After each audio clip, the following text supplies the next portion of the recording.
Bismillahirrahmanirrahim. Assalamualaikum warahmatullahi wabarakatuh. Salam sejahtera untuk kita semua. Apa kabar kawan-kawan semuanya? Hidup mahasiswa, hidup rakyat Indonesia, hidup perempuan Indonesia. Nah, baiklah.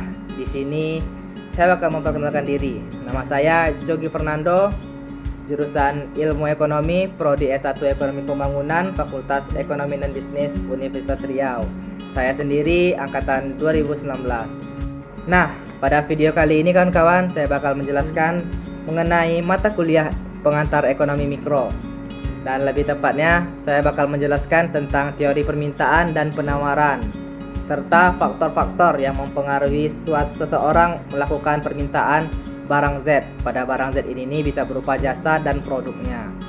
Nah, sebelum saya masuk kepada penelitian saya mengenai suatu barang Z tersebut, saya bakal menjelaskan sedikit nih tentang teori permintaan, karena pada penjelasan kali ini lebih terkhusus kepada teori permintaannya kawan-kawan. Nah, pada teori permintaan ini menerangkan tentang ciri hubungan antara jumlah permintaan dan harga. Teori permintaan ini menerangkan tentang sifat permintaan para pembeli terhadap barang. Oleh karena itu, teori tersebut berasumsi bahwa ketika permintaan di pasar naik, maka harga barang pun akan ikut naik. Tetapi jika permintaan turun, maka harga pun akan ikut turun. Turunnya permintaan sendiri awalnya disebabkan oleh naiknya atau terlalu tingginya harga di suatu pasar, sehingga masyarakat berpikir ulang untuk spending money. Maka ketika masyarakat tidak berminat untuk memberi atau membeli barang mereka, atau bisa kita sebut dengan produsen, maka produsen tersebut akan menurunkan harganya agar masyarakat dapat mengkonsumsi barang yang mereka produksi. Pada prinsipnya, teori permintaan menjelaskan mengenai ciri hubungan antara jumlah permintaan dan harga. Apabila hubungan antara permintaan dan harga tersebut kita gambarkan dalam sebuah grafik, maka grafik tersebut kita kenal dengan kurva permintaan. Nah, jadi pada teori permintaan itu grafiknya kita sebut dengan kurva permintaan, dan begitu juga sebaliknya. Begitu juga dengan teori penawaran nanti. Di teori penawaran pun juga ada namanya grafik penawaran, dan grafik penawaran tersebut kita sebut dengan kurva penawaran. Berdasarkan ciri hubungan antara permintaan dan harga, dapat dibuat kurva permintaan tersebut. Permintaan adalah kebutuhan masyarakat atau individu terhadap suatu jenis barang, tergantung pada faktor-faktornya. Nah, kita masuk nih kepada faktor-faktornya. Faktor-faktornya tersebut, yang pertama itu ada harga. Harga barang akan mempengaruhi seseorang dalam membeli suatu barang. Jika harga suatu barang mengalami kenaikan, orang akan mengurangi jumlah barang yang diminta. Begitu juga sebaliknya, orang akan menambah jumlah barang yang diminta jika harganya relatif turun atau relatif terjangkau. Jadi begitu kawan-kawan. Yang kedua, itu ada pendapatan masyarakat. Pendapatan seseorang dapat mempengaruhi permintaan suatu barang atau jasa atau produk. Jika pendapatan seseorang meningkat, jumlah barang yang diminta orang tersebut juga bertambah, dan begitu juga sebaliknya. Yang ketiga, itu ada selera masyarakat. Selera merupakan faktor yang dapat mempengaruhi permintaan konsumen terhadap suatu barang. Berapapun harga barang yang diturunkan, jika konsumen tidak memiliki selera pada barang tersebut, maka tidak akan ada terjadinya permintaan terhadap barang tersebut. Begitu juga sebaliknya. Jadi begitu kawan-kawan. Terus faktor keempat, yaitu ada pada kualitas barang. Permintaan barang dengan kualitas yang baik, meski dengan harga yang sedikit mahal, akan tetap tinggi. Sedangkan untuk barang yang berkualitas rendah dan mudah rusak, permintaannya akan tetap rendah sekalipun harganya murah. Jadi kita tidak bisa berpatok kepada harga, tidak bisa terpatok kepada kualitas juga seperti faktor-faktor sebelumnya. Tapi kita juga harus memperhatikan pada faktor ini kawan-kawan, karena kualitas itu tuh juga sangat penting dan juga bisa meningkatkan kepercayaan konsumen kepada kita. Selanjutnya, yang kelima, faktor yang kelima nih. Jadi faktor yang kelima itu adalah harga barang lain. Permintaan suatu barang dan jasa akan turun apabila tersedia alternatif atau bisa diganti oleh jenis lainnya. Masyarakat dapat beralih pada barang dan jasa alternatif dibanding harus membeli suatu barang dan jasa dengan harga yang mahal. Perubahan harga pada barang atau jasa juga mempengaruhi permintaan pada barang atau jasa komplementernya. Nah, jadi jika suatu barang yang diinginkan oleh konsumen ini kawan-kawan tidak tersedia oleh kita, maka kita harus bisa memberikan alternatifnya, yaitu alternatif kepada barang yang lain, dan juga kita harus bisa mempengaruhi tingkat permintaannya juga kepada barang tersebut, makanya juga mempengaruhi harga barang lain. Nah, yang keenam nih kawan-kawan, selanjutnya faktor yang keenam itu adalah jumlah penduduk. Jumlah penduduk bisa sangat berpengaruh ke tingkat permintaan barang atau jasa. Jumlah penduduk yang banyak akan meningkatkan permintaan barang atau jasa untuk memenuhi kebutuhan masyarakat. Begitu juga sebaliknya, jika jumlah penduduk sedikit, maka jumlah permintaan akan rendah. Nah, ini yang terakhir nih kawan-kawan, faktor terakhir itu faktor ketujuh, yaitu ramalan masa depan. Nah, pada faktor kali ini nih, permintaan masyarakat seringkali terpengaruh oleh suatu ramalan atau prediksi tentang kondisi di masa depan. Jumlah permintaan barang dan jasa akan meningkat apabila diperkirakan barang dan jasa tersebut segera menjadi langka atau bakal mengalami kenaikan harga. Nah, pada kesempatan kali ini atau pada faktor kali ini kawan-kawan, sangat-sangat mempengaruhi permintaan konsumen atau permintaan masyarakat yang bakal membelikan kita. Jadi pada faktor kali ini banyak tuh pada para pelaku usaha melakukan pada faktor kali ini nih, karena jika tidak membeli barang pada hari ini, nah, maka harga hari esoknya atau waktu depannya bakal naik. Nah, makanya faktor kali ini juga sangat-sangat mempengaruhi kepada faktor-faktor permintaan. Nah, merupakan hal yang relatif sulit apabila kita menganalisa pengaruh berbagai faktor tersebut terhadap permintaan suatu barang. Oleh karena itu, dalam menganalisis teori permintaan perlu untuk dibuat analisis yang lebih sederhana. Yang perlu menjadi pertimbangan penting adalah dalam analisis ekonomi dianggap bahwa permintaan suatu barang terutama dipengaruhi oleh harganya, sehingga dengan kata lain, dalam teori permintaan yang utama dianalisis adalah hubungan antara jumlah permintaan suatu barang terhadap harga barang tersebut. Hal tersebut diasumsikan bahwa faktor-faktor lain tidak mengalami perubahan atau ceteris paribus. Tapi asumsi ini tidak berarti bahwa kita dapat mengabaikan faktor-faktor yang lain yang dianggap tetap tersebut. Setelah menganalisis hubungan antara jumlah permintaan dan tingkat harga, maka selanjutnya boleh mengasumsi bahwa harga adalah tetap dan kemudian menganalisis mengenai permintaan suatu barang yang dipengaruhi oleh faktor-faktor lainnya atau faktor selain harga. Dengan demikian, dapat diketahui mengenai bagaimana permintaan terhadap suatu barang akan berubah apabila harga barang lain yang sejenis ataupun pendapatan masyarakat misalnya mengalami perubahan. Makanya kita sebut dengan hukum permintaan. Nah, selanjutnya saya akan sedikit menjelaskan tentang hukum permintaan atau the law of demand. Hukum permintaan ini berlaku dalam keadaan ceteris paribus, artinya hukum permintaan tersebut berlaku jika keadaan atau faktor selain harga tidak berubah atau dianggap tetap. Faktor lain selain faktor harga dianggap tidak berubah atau diasumsikan tetap nilainya, sehingga hukum permintaan dapat diformulakan dengan rumus QD sama dengan F dalam kurung X1 QD sama dengan F atau price. Ada beberapa faktor yang dapat memengaruhi jumlah permintaan, diantaranya adalah harga barang dan jasa itu sendiri, harga barang dan jasa lain, pendapatan, selera, serta jumlah penduduk. Namun kita akan sulit memahami variabel tersebut dalam waktu bersamaan. Hukum permintaan berbunyi sebagai berikut. Apabila harga suatu barang dan jasa meningkat, jumlah yang diminta akan menurun. Sebaliknya, apabila harga suatu barang dan jasa menurun, jumlah barang yang diminta akan meningkat. Baiklah, yaitu Ryautama Prinsop, yaitu usaha di bidang jasa dan produk.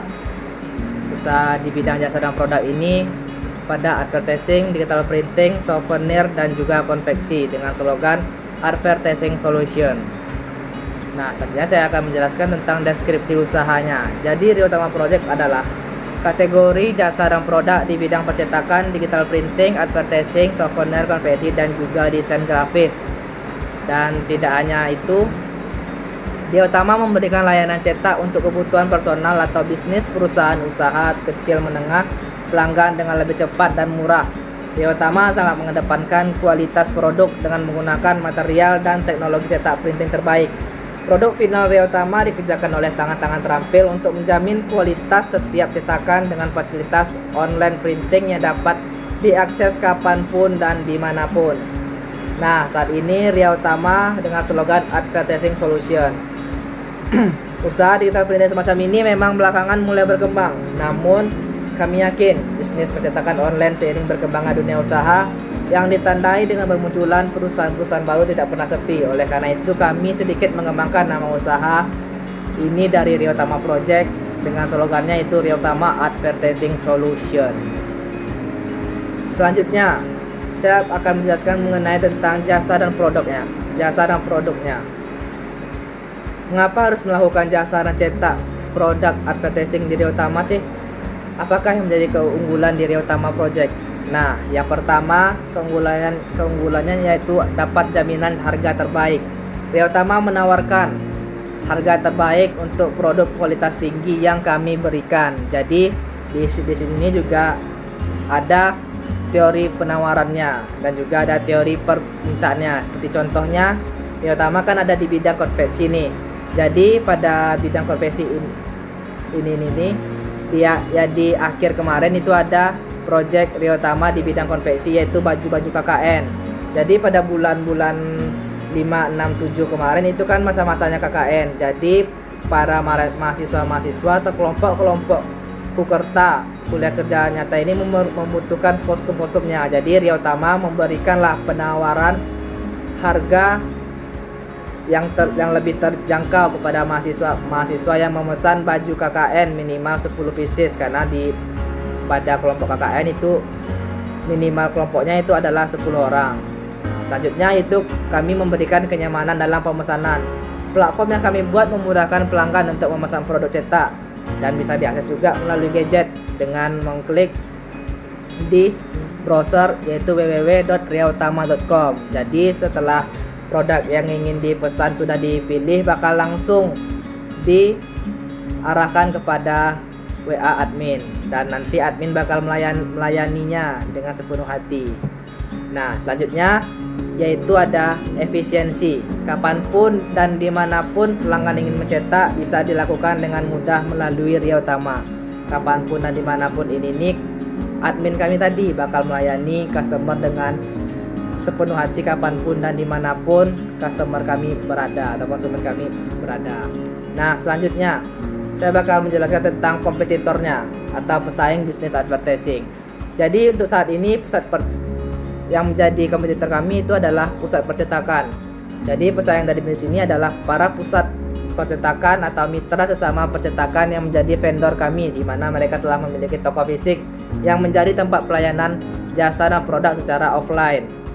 Namun pada kali ini juga ada juga nih banyak keluhan daripada customernya, karena ketika customernya datang langsung ke toko fisik tersebut atau kepada toko advertising tersebut, maka customer itu harus melalui atau harus bermacet-macetan. Sesama kita tahu di Pekanbaru kan macet, jadi harus melewati halte tersebut. Dan juga setelah hadirnya mereka di toko advertising tersebut, customer juga harus dihadapkan oleh customer service. Jadi customer service tadi akan melayani dan juga harus mengambil nomor antri.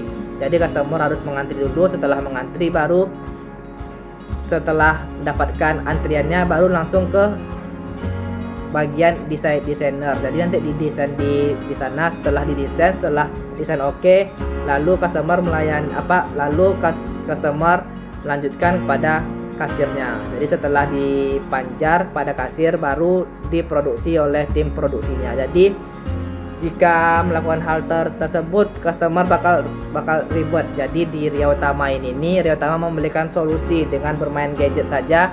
Customer kami bisa langsung bisa order dengan rebahan atau sebagainya gitu. Selanjutnya saya bakal menjelaskan tentang konsumen bisnis ini. Jadi konsumen bisnis ini tuh yang pertama bisa berupa tentang perusahaan. Perusahaan ini bisa perusahaan kecil menengah atau usaha mikro, dan juga bisa perusahaan PT, CV ataupun koperasi. Dan biasanya mereka memesan itu adalah spanduk promosi, roll up banner, stempel, media cetak advertising, stempel atau ATK lainnya, souvenir dan juga lain-lainnya. Selanjutnya PNS atau partai politik. Nah, ini biasanya ini adalah project-project tahunan atau project musiman gitu. Biasanya itu mereka memesan spanduk promosi, stiker promosi, brosur, media cetak advertising, atau spanduk event, poster event dan lain sebagainya. Selanjutnya itu adalah bisnis atau usaha menengah tadi. Dan juga selanjutnya itu konsumen kami juga untuk konsumen personal atau konsumen yang tibanya perorangan. Nah, jadi biasanya pada kebutuhan personal ini nih, konsumen kami itu memesankan tentang percetakan kebutuhannya, seperti kebutuhan sekolah misalnya, atau kebutuhan pribadinya, atau juga bisa berupa tentang souvenir di sini nih bisa berupa mug, pin dan juga lain-lainnya, dan juga bisa berupa polaroid, stiker, plakat, spanduk event dan lain-lainnya. Jadi tidak hanya kepada perusahaan, PNS atau partai politik, bisnis atau usaha menengah, tapi juga konsumen kami kepada kebutuhan personal konsumen kami gitu. Selanjutnya saya bakal menjelaskan tentang pemasarannya. Yang pertama itu ada produk di sini nih kami ada berupa percetakan, advertising, papan, brand, souvenir, konveksi, desain brand, desain grafis dan lain-lain sebagainya. Jadi mungkin bisa juga dilihat nih pada kawan-kawan pada slide selanjutnya, yaitu pada katalog produk. Nah, ini contoh katalog produk kami. Nah, ini kawan-kawan.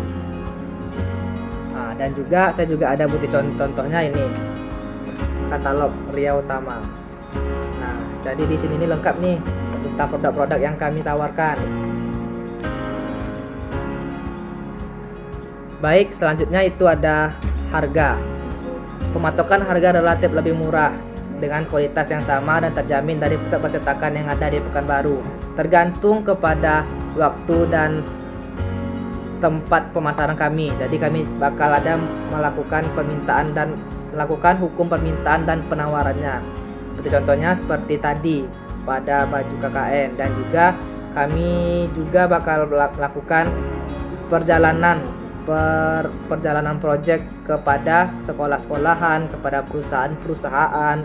Kami bakal mengadakan penawaran atau kerjasama kepada mereka dengan harga yang bisa dijangkau oleh mereka dan mereka inginkan dan mereka butuhkan juga. Selanjutnya pemasaran kami itu tentang tempat. Jadi tempat kami untuk saat ini nih itu berupa media online sebagai tempat bertransaksi, karena peluangnya lebih besar mengingat kebanyakan pengguna media sosial saat ini dan kegemaran masyarakat untuk berbelanja via online. Dan ditambah juga pada sudah 2 tahun belakangan ini kita dihadapkan oleh pandemi COVID-19. Jadi masyarakat atau konsumen situ sendiri lebih mementingkan bertransaksi secara online. Dan juga selanjutnya promosi.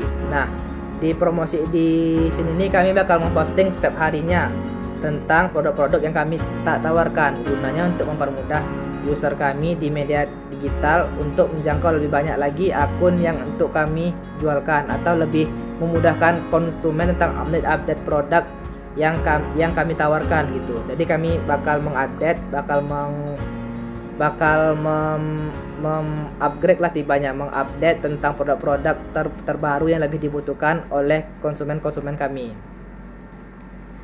Nah, untuk penjualannya sekarang order lebih mudah, yaitu bisa konfirmasi pemesanan di sini nih setelah konsumen kami mengetahui tentang produk apa atau jasa apa yang mereka butuhkan dari kami, maka mereka akan langsung ditujukan kepada desain via WhatsApp oleh admin kami, atau konsumen juga boleh mengirimnya melalui via Gmail. Dan selanjutnya yaitu bisa melakukan pembayaran. Di sini nih, konsumen lakukan pembayaran sesuai nominal atau minimal panjar 50% dulu sebelum produknya diproduksi. Selanjutnya konfirmasi pembayaran. Setelah produk selesai, setelah desain selesai, maka pesanan akan dikirim ke lokasi kawan-kawan, atau juga konsumen juga bisa. Baiklah, mungkin kurang lebih seperti itu usaha yang sudah saya dirikan selama saya maba atau mahasiswa baru. Lebih kurangnya sudah 2 tahun usaha Ria Utama Print Shop ini berjalan. Mungkin kurang lebih seperti itu. Apabila ada pertanyaan mungkin bisa langsung di kolom komentar aja, atau boleh subscribe.